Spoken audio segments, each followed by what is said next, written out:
오늘 본문은 다니엘의 세 번째로 보았던 환상의 이야기입니다. 여러 제국의 왕들이 등장하고 마지막으로 등장하는 북쪽의 왕에 대해서 소개합니다. 그리고 그 왕이 등장할 때 등장한 이후 예루살렘을 탄압할 것이고 모든 것을 쥐고 흔들 것을 예언합니다. 모든 것이 가능하고 알 수 있었던 이유는 모든 역사와 권세는 하나님 안에서 이루어지기 때문입니다. 사람과 나라가 세워지고 망하는 것까지 모두 하나님 안에 있습니다. 그렇다면 다니엘이 예언한 북쪽의 왕과 신앙인들의 이야기는 무엇일까요? 오늘 우리에게 주신 하나님의 말씀은 다니엘서 11장 20절에서 35절입니다. 그 왕위를 이을 자가 압제자를 그 나라의 아름다운 곳으로 두루 다니게 할 것이나 그는 분노함이나 싸움이 없이 몇 날이 못되어 망할 것이요 또 그의 왕위를 이을 자는 한 비천한 사람이라 나라의 영광을 그에게 주지 아니할 것이나 그가 평안한 때를 타서 속임수로 그 나라를 얻을 것이며 넘치는 물 같은 군대가 그에게 넘침으로 말미암아 패할 것이요 동맹한 왕도 그렇게 될 것이며 그와 약조한 후에 그는 거짓을 행하여 올라갈 것이요 소수의 백성을 가지고 세력을 얻을 것이며 그가 평안한 때에 그 지방의 가장 기름진 곳에 들어와서 그의 조상들과 조상들의 조상이 행하지 못하던 것을 행할 것이요 그는 노략하고 탈취한 재물을 무리에게 흩어주며 계략을 세워 얼마 동안 산성들을 칠 것인데 때가 이르기까지 그러하리라.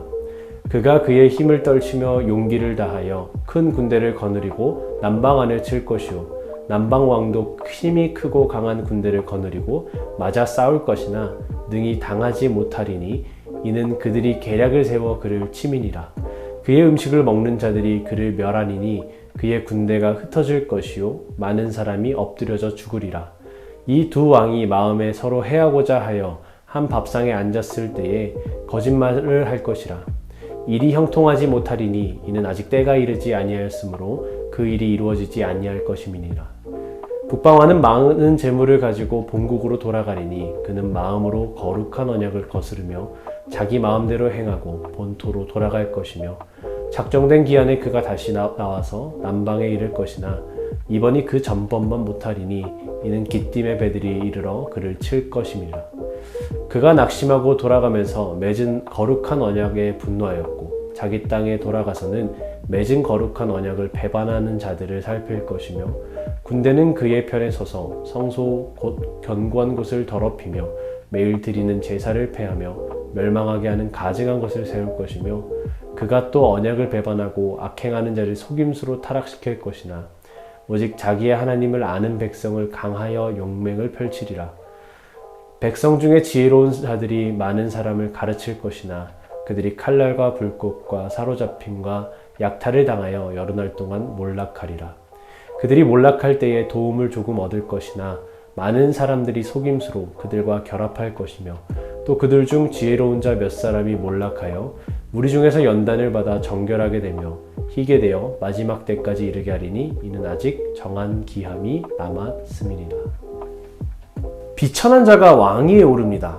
이를 다시 말하면 왕으로 어울리지 않는 사람이 왕위를 받는다는 것입니다. 욕심이라는 방법으로 권력을 얻은 사람은 계속해서 욕심을 내며 자기 권세를 키우고 유지하기 위해 노력합니다.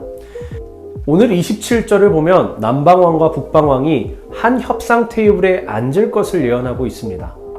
협상이라는 단어는 기본적으로 조율을 하기 위해서 하는 것입니다. 그런데 이들이 표면적으로 협상이라고 보이는 테이블에서 품고 있는 마음은 서로를 해하려는 생각뿐입니다.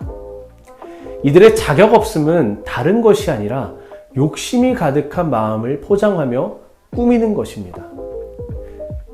우리는 스스로 그렇지 않은 척 이렇게 꾸미는 것을 조심해야 합니다. 실제로 마음은 죽이려는 마음이지만 보여지는 것은 협상 테이블에 앉은 것처럼 보이려고 하는 왕처럼 말이죠. 이런 것처럼 우리가 자격을 가진 리더가 되려면 협상의 자리를 만들 수 있다고, 내가 지금 성취한 자리가 높다고 이루어진 것이 아닙니다. 하나님이 생각하시는 자격을 가진 리더의 가장 기본은 바로 하나님을 향한 방향성을 가졌는가입니다. 북방왕은 남쪽 전쟁을 실패하고 돌아가는 길에 예루살렘을 박해합니다. 그런데 그냥 박해하는 것이 아니라 예루살렘 사람들의 신앙까지 박해합니다. 성전의 의미를 바꾸고 제단에 부정한 짐승들이 제물로 드려지게 됩니다. 이런 상황을 보고 예루살렘 사람들의 선택은 두 가지로 나뉘게 됩니다. 바로 변절과 순종입니다. 하나님보다는 당장 내 눈앞에 있는 강력한 왕이 눈에 들어오는 자들은 변절되었고, 그럼에도 하나님께 소망을 두는 사람은 계속해서 순종하였습니다.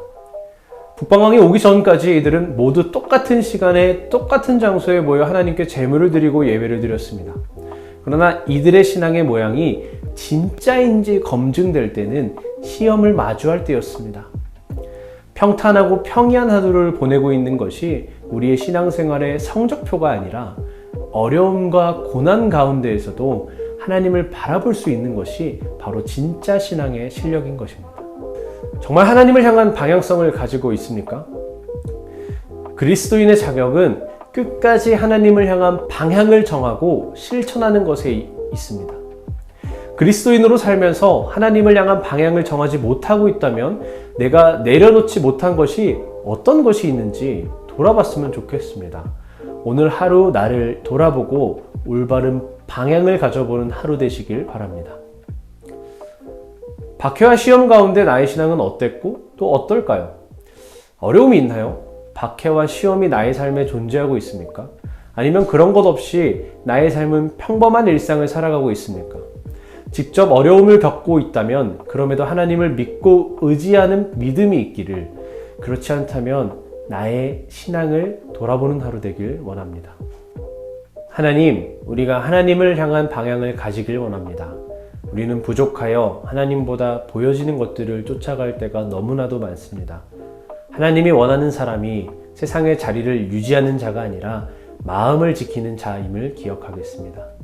우리가 박해와 시험 가운데 우리의 마음이 빠지지 않게 도우시고 지키시는 은혜로 함께 해주시길 원합니다. 예수님의 이름으로 기도합니다. 아멘.